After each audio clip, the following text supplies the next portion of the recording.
है वही अच्छा होता है।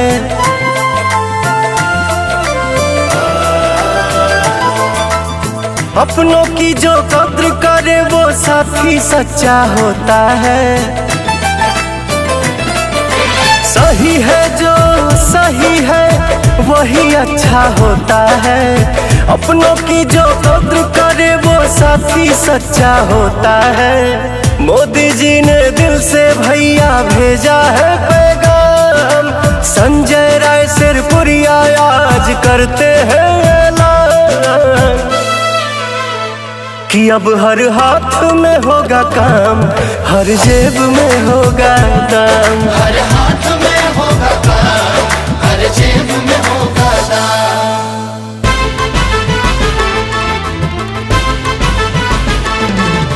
सारे जहां से अच्छा हिंदुस्तान हमारा।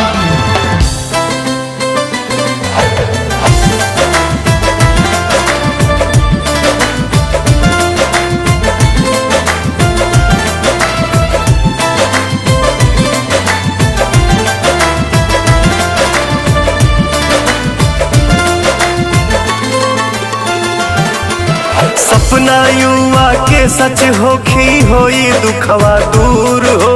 रोजगार के अवसर नया मिली अब भरपूर हो।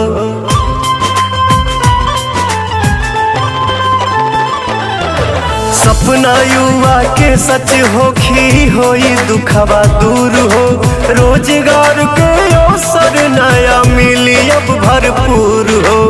भैया नहीं रुकले संकट आइल बड़ी तमाम, जन जन के मन जनले बाणे सोच के हमारी सलाम कि अब हर हाथ में होगा काम, हर जेब में होगा दाम। हर हाथ में होगा काम, हर जेब में होगा दाम।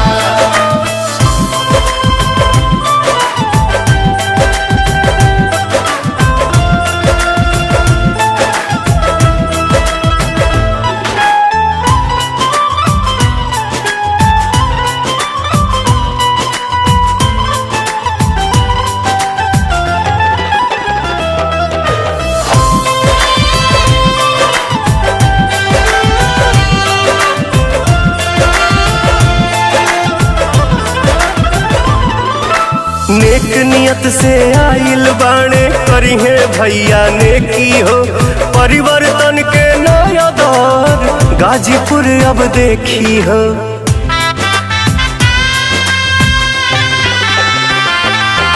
नेक नियत से आइल बाणे करी है भैया नेकी हो।